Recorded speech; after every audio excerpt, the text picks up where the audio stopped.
So I am just actually really overwhelmed, I have to say, because it takes like 2 seconds to know me before I tell you I'm from Detroit. Hmm. Yep. And so this just resonates, and I did live in the South Bronx during undergrad a number of years ago, a lot of years ago, actually. um, but you can see the systemic disinvestment. You can see the system at work in your work. So what I'd like to start with, I do have a couple questions. Folks have been using the Hoover app, but if there are questions in the audience, I'd like for this to be a conversation and give folks an opportunity to ask you questions directly, Majora. So are there any questions in the audience? Got mic runners? Yeah. Thank you. Thank you so much, Majora. I just have to say, I got goosebumps seeing your father and that photo and just that story. So thank you so much for sharing that with us. I was just wondering if you could resolve what I see as a conundrum when you talked about like selling early and cheap, and that we didn't see the value in our communities. And I've definitely seen some of that. But my son lives in a community in Atlanta that I used to house sit for a friend of mine for when she went overseas to teach. And she kept on saying, why don't y'all buy the house next door? Because the house next door was cheap. It actually had a tree growing out of it, so you can kind of get a sense of like where it was at the time. And my son moved in that community. He's black, right? And, we're talking on the phone. He's like, yo, Ma, I got to call you right back. I think I heard a gunshot. Gunshots. But then when I'm in the community, there are white people that are in the community. They're walking their dogs at 1 o'clock in the morning. They're running. They're doing all of those kinds of things. And so I'm saying that to say that there's a differentiated risk for him as a black man in that community than evidently there are for these white people, because they're not stressed. They out in the street like it's no problem. He's actually quite scared. And so I feel like some of the people that sold early and cheap, they felt that fear and that real risk. And so is there a space for like thinking about strategies for holding on to what you own, but also recognizing that people have these real concerns when they leave? Oh, listen, I'm not, oh, sorry. Hold on. I apologize. Look, I'm not saying that there isn't, and I will never argue for folks not feeling what they feel. But I also know that if we're not in a position and putting ourselves in the position of actually holding on to stuff, we continue to see what is already happening will continue to happen, period. Believe me, don't think that there isn't a moment where I'm just like, okay, I see all sorts of things happening, in my neighborhood, and again, for the clients I work with, they do too, and they feel it. But it's just like, but some of us have to pull it. We've got to be taking it in, period. And it's not everybody. It's not. And I'm not going to throw any shade on somebody who's going to be like, not me. But I do throw shade when they go and talk to an investor group rather than trying to find somebody in their own community. Then I throw all sorts of shade, like directly in their faces, because that's not cool. Because you're basically saying you're not going to give somebody else an opportunity to do that. And that happens more than I care to admit. I think we had another question. Sharnita, I'll save you reading one of the questions, so I put mine in the chat. Okay. Peter Rosario, CEO La Casa Don Pedro, but more importantly, born in Lincoln Hospital, 176 in Anthony, in the South Bronx, very proudly. All right. Mount Hope neighborhood. Just so everybody knows, para que lo sepan. Sí, por favor. The panel before and this one touches on something when you talk about low status communities, and then you combine that with the social sector industrial complex. These people choose to stay to make less money than the people they're serving. What can we do both philanthropically in the development community to ensure that the people who stay make a living wage serving those that they live with? Pay them what they're worth. I mean, when it comes right down to it, I mean, I think I started this with I was like a recovering executive director. Like literally, I actually did outside consulting gigs myself, like this human right here, so that I could actually pay my people more than because I knew they'd be hired away if I didn't, period. And it came at a huge impact to me as a human. But I feel like the philanthropic community doesn't really support people doing this work. They just don't. Maybe the present company that's in the room, but ultimately it's like you're supposed to get paid less. And there's studies about this too. And somebody just needs to be like, why don't you just pay people? Or actually give them the funding, because yes, 5% of your corpus is all you need to put in to be a philanthropy, according to the government, but it doesn't mean that's all you have to do. Somebody said it on the panel today. So how about you do a little bit more? Or how about you really put yourself in that situation and not expect for people to do that, to continue to do the work. That's one of the reasons why I left that world. It was an awful, awful place. And you're expected to do more with less and feel really good about it. I was in the hospital twice, worked myself into it, and I heard folks, the people who should have known better in philanthropy be like, gosh, you're just so dedicated. No, I was sick. And I got myself sick because I didn't have outside capacity to help me do my job, which I did for 4 people. So stop it. I'm sorry. I apologize. You get it. Thank you. Majora, I just want to say thank you for your words right here. I happen to be a small business owner here in Newark. I own property and I'm an emerging developer.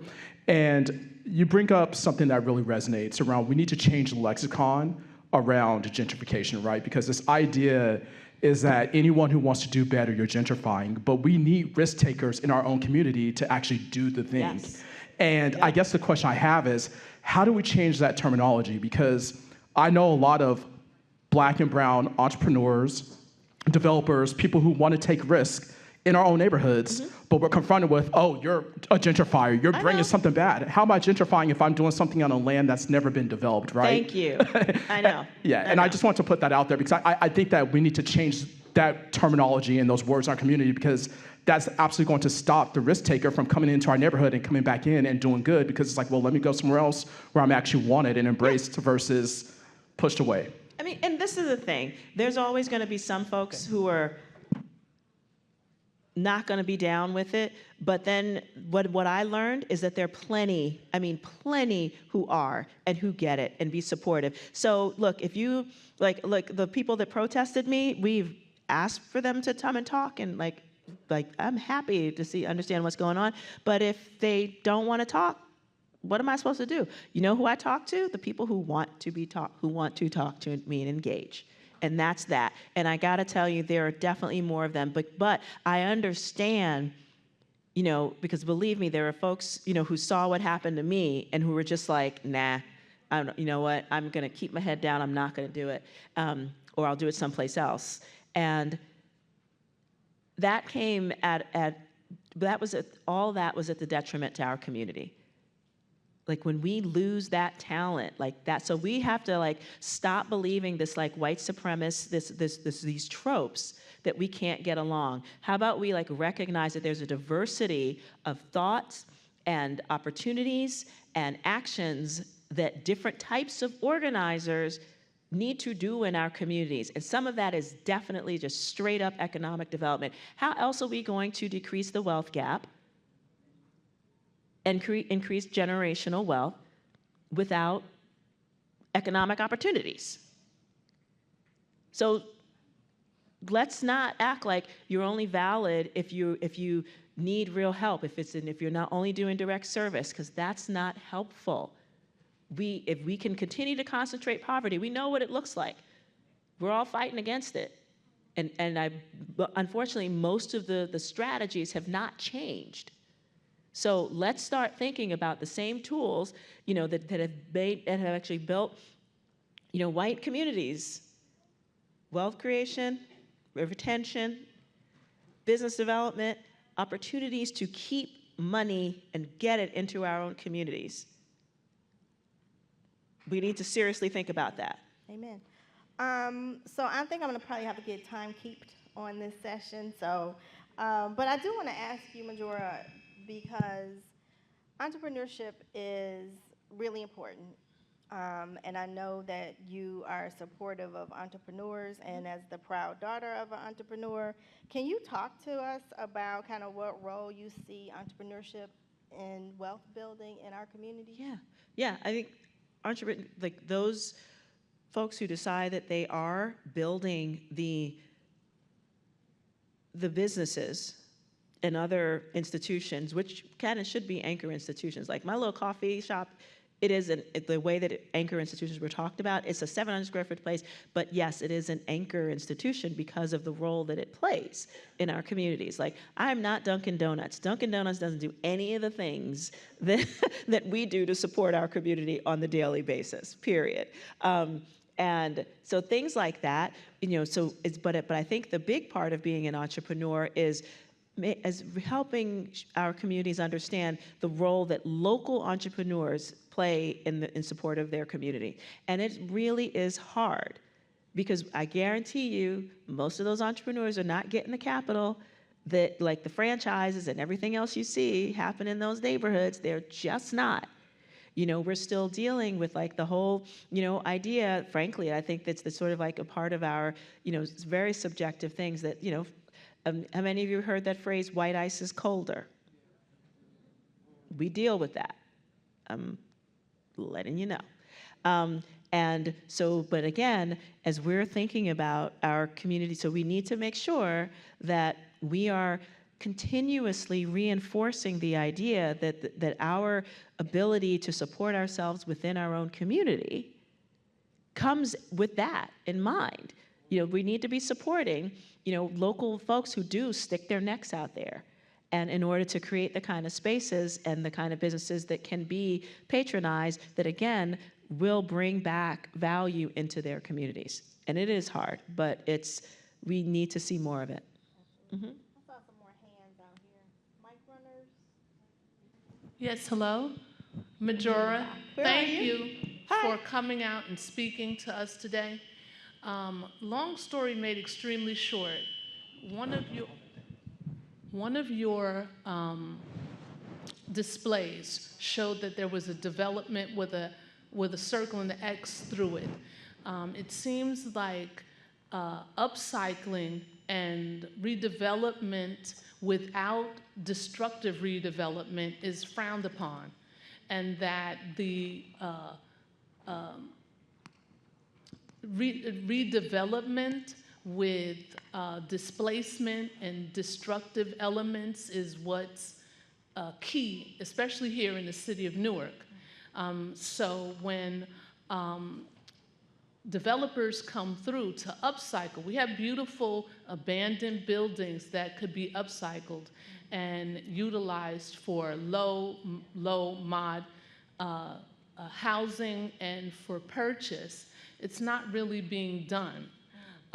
What do you say to residents and grassroots organizations? How can we foster an understanding that upcycling, and we all want nice things. I like nice things. I want a nice store to shop in. I don't have any hatred towards developers or development, but not when it's destructive, not when it's not inclusive and it's exclusive only for some.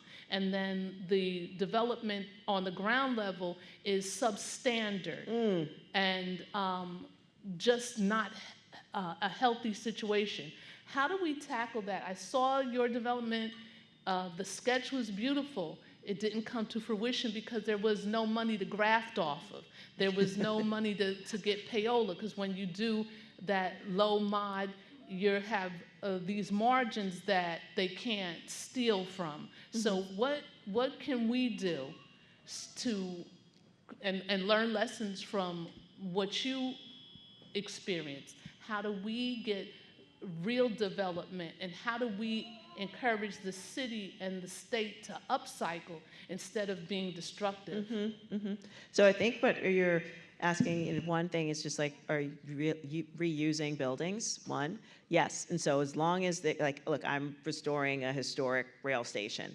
Believe me, there's moments when I'm just like, it's hard, to do it, but it can be done. And so whenever possible, of course, you want to reuse a building. But then there's also the thing about how do you, but I think the bigger question is, are we actually creating the kind of communities that actually meet the needs of everybody in it? Does it have the lifestyle infrastructure? Does it have the social and the health, all of that infrastructure in it? And that's where I think, frankly, more people need to become developers. And I think we need to cast this idea about, because this gentleman over here talked about it. It's just like, he's owns some land, could be doing something, but he gets attacked, because like all developers look alike. And actually, statistically, that's not true. You find that the like developers like me, like this young man over here, believe me, we lose money because of the way we try to develop in our communities. I can guarantee you, I'd be doing a hell of a lot better, frankly, if I did what the rest of the boys did. But no, I want quality.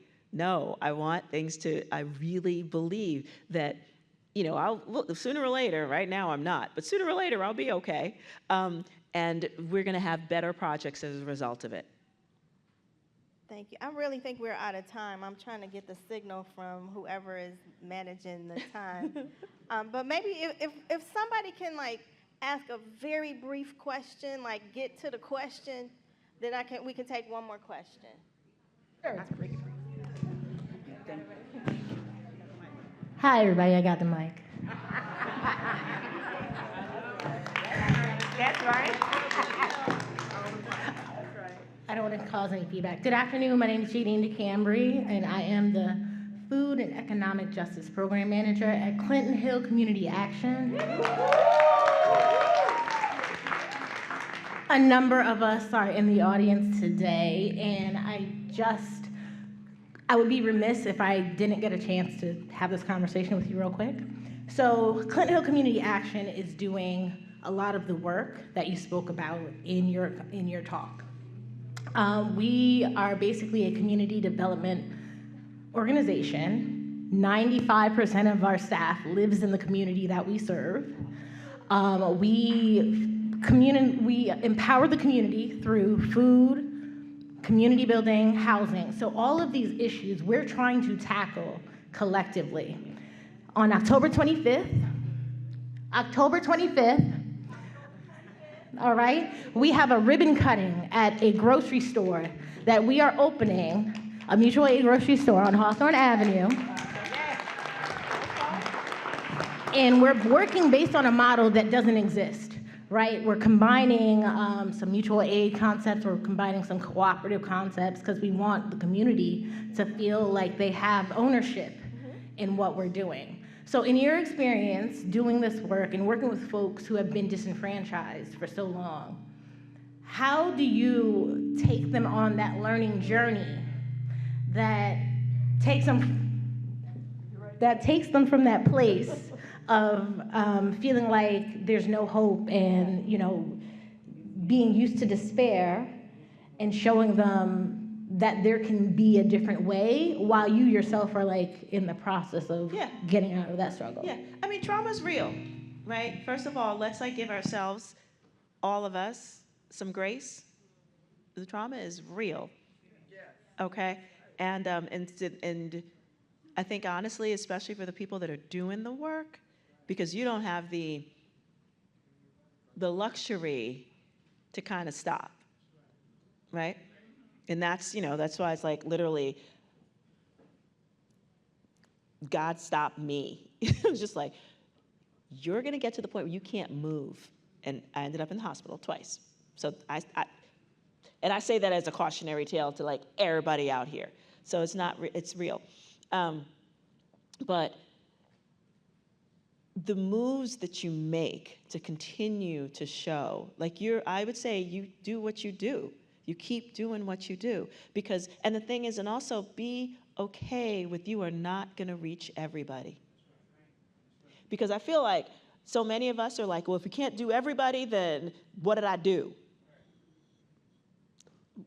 What about the person who, like, literally whose lives you changed? Who's, like, looking at you, and you're too busy looking over at the person who's, like, not paying you any attention because they're, like, showing you all their colors in some way, shape, or form. Stop that. Thank you. Thank you, Majora. So we have a young person, a youth that has a question. Majora is going to be here a little bit after to continue to talk, but I would like to give the young person the opportunity to ask a question. Hi. Hello.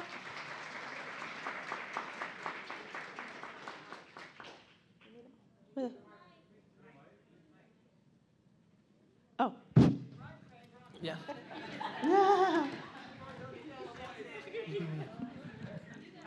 Hi, my name is Alexa Brownhill. I'm here with YMS, Youth Media and Symposium. Okay. And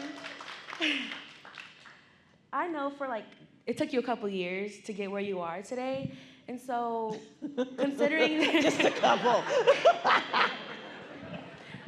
considering that people like to say that the youth are the future, so what are some things that you recommend us, like 17-year-olds, 18-year-olds, the students that still live here in Newark to this day? What are some things that you recommend us to start doing in our youth years to turn Newark into a place that we want to live in, that we want to raise our families in, that we want to live in and stay in, not live in it and then move out from? Right.